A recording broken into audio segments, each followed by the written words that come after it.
The continuous voter registration is still ongoing in the country.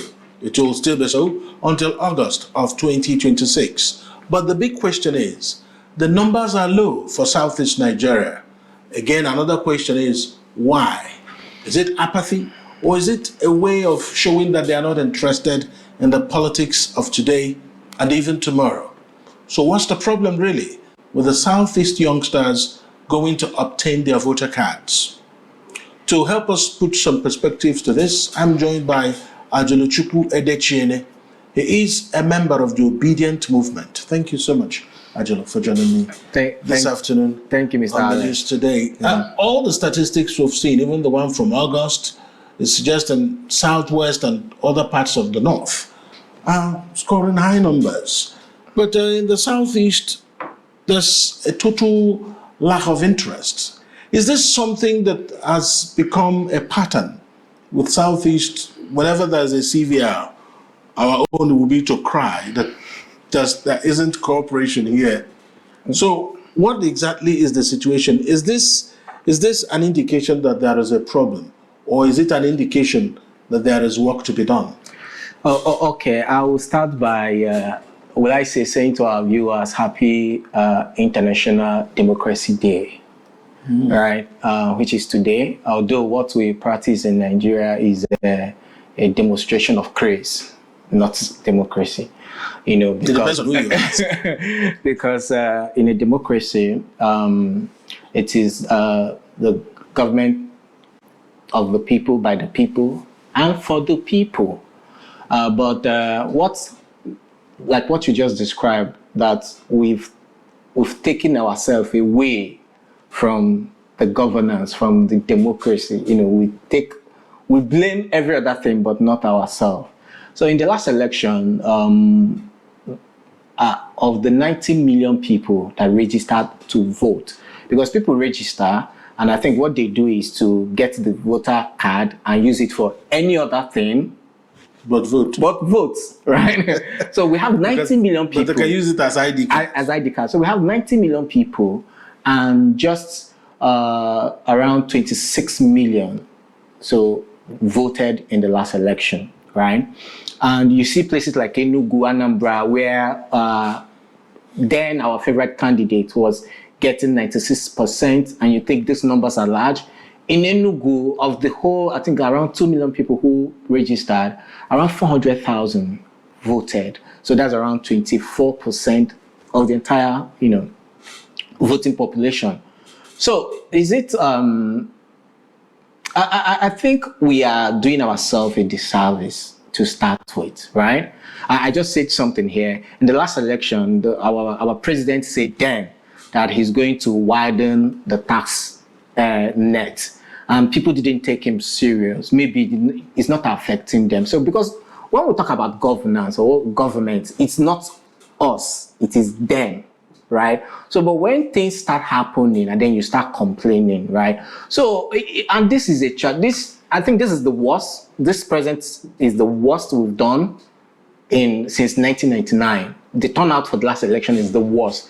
So we might keep shouting it, and then the next election now, because now people are telling you, what happened in the last election? Our votes did not count. So why will I come out and vote? But that's a lie, because that's the devil is in the detail. So when you look at the people vote actually count, I'll go to Chimobiato here in Enugu, North and South, who won under the Labour Party, right? And Labour Party won in several, because what happened? People came out and voted and followed up their vote and made sure that the vote counted. So when our people put up all these sentiments, because they do not want to hold themselves accountable for the rot we are in Nigeria. So they push it to the politicians. Oh, the politician, our governor, we are being marginalized. This, that. But what are you doing to contribute to this whole fiasco? So it boils down to our own, how we take part in this civic responsibility. Mr. Alex, let me ask you were in church yesterday, and I know 70% of us went to church yesterday. Did any of your religious leader mention the continuous voter registration? I think the answer will be no, right? So, like I keep saying, until we find a way to marry our civic responsibility with our religious obligation, we are going to be where we are. So our people have taken themselves away from this whole thing, and they keep blaming an unknown force for their... You just mentioned something now, that there has to be a fusion between the civic rights or civic obligation and religious duty. Yes. So at the end of the day, because in the last election, 2023, the church and the places of worship, they got involved. So you know why? What is harder? Is it in asking people to vote for a particular candidate, or asking people to actually get themselves qualified to vote? Perhaps if you wanted to influence that election, the first step, shouldn't it be to go and get your voter card? Yeah, and by the time that whole frenzy started was when the APC picked their candidate, the Muslim ticket. The church panicked. The whole Islamization conversation started. But before then, what were you guys doing? They were doing nothing. So it is a marathon, right? From 1999 to now, I think it's a marathon. It's a whole stretch. Getting governance right is not a miracle. It is not you come and pray and the country will change. No, we have to keep doing it. So in the last election, people came out and they voted. And some votes count, while some did not count. And we know why they did not count is that somebody somewhere had to turn off something and said there was a glitch. So we know that now this vote can count from here to here, but it might not count from here to here. It's a lesson. Fool me once and fool me twice. So are we going to be let to be fooled twice? So what are we going to do to make sure that in the next cycle of election, now we know the trick. So how do we now prevent this trick? So it starts from today. It starts from now that other zones are coming out to register. And when we talk about people to come and register, we're looking at the young people, and they're in their thousands. Young people should be the one driving this, because it is their future we are talking about, not the older generation who are in their evenings, but the young ones who are just starting their day should be the one campaigning for, pushing for this to vote. And that's why is what we are doing with the Obidient Movement, because we started this campaign called Go Med, get organized, make election rigging difficult. But the first step to make election rigging difficult is to get your PVC. So if you do not register now, so by the time it comes around and, politicians are in the church telling them, people are shouting, we are going to vote, they do not have anything to vote for. So, and it's not just about voting, it's about also making sure that your vote counts.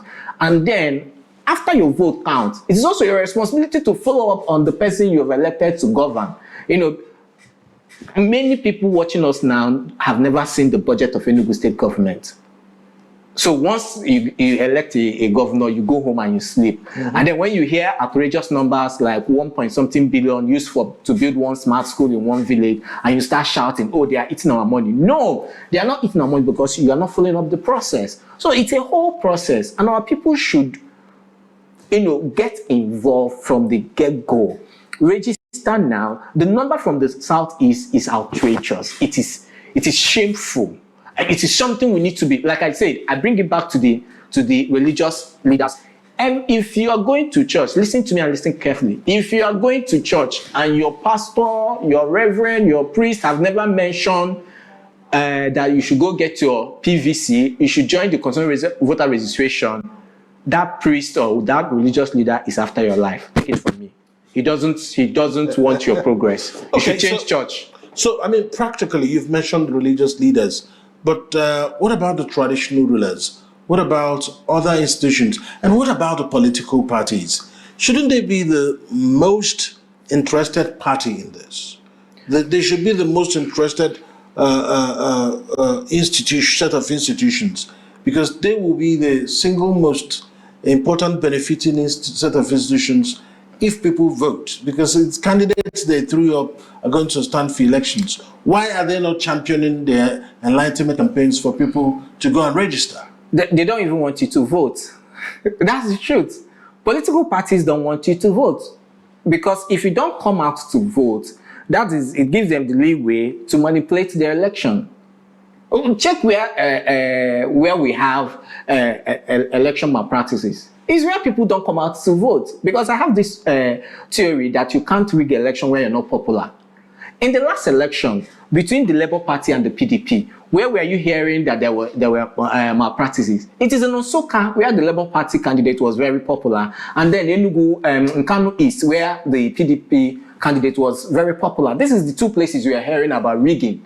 You can't come to the unrigged election, where the two candidates are struggling to ace it out, right? So if you don't get your PVC, they're happy.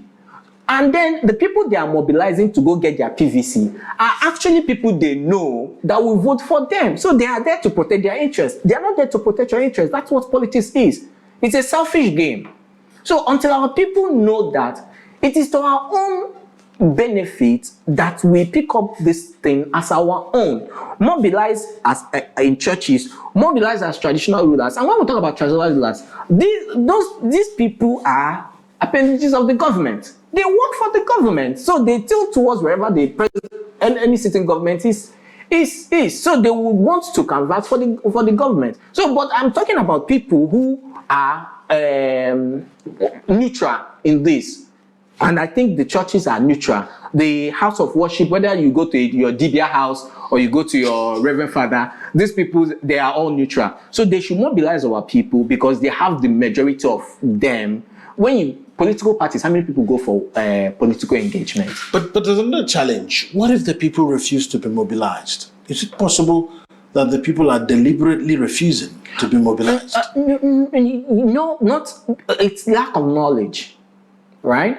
But I think this present government is wiping everybody into line. It's lack of knowledge, because over time, we do not see how this thing affects us, right? We do not see how it is by our own negligence that our maternal mortality rate is high. We do not connect this thing. But once we start connecting that, because we do not vote, that the child that died in your village, that you have a hand in it. So you are an enabler. So, like I would say that nobody is making heaven, you would disagree to that. But we are all enablers of the evil we have in this country. So until we have that knowledge that we must participate in this process, the entire process, not just about voting, but about holding people accountable when they are in positions of power. So until we understand that and follow it up, and where are the best places these things can be taught?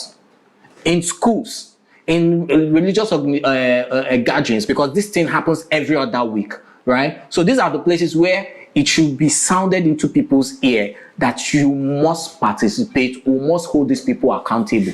Oh, we voted for Mr. A in the last election and he has crossed carpet to Party B. That is enough reason for you to now go back and show Mr. A that crossed carpet that your vote can count, that in the next election that he's not going back. Until we start doing that, until we start showing people the power of our PVC, this country will be where it is. I mean, just before we go, let's talk about INEC. Is INEC doing enough? Because they are the institution actually registering people.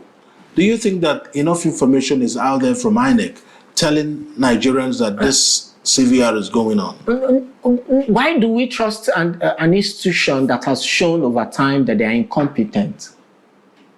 INEC is an incompetent establishment. In fact, I might call the criminal, based on how they conducted the last election, but they are quite incompetent. So are they doing enough? No, they are not doing enough. Have you seen any INEC advert on your TV? Have you seen any on your radio? No, they are not doing anything, and they have budget for this, to promote this voter registration, but they are not doing enough. So, because I think it also favors them for these things not to happen.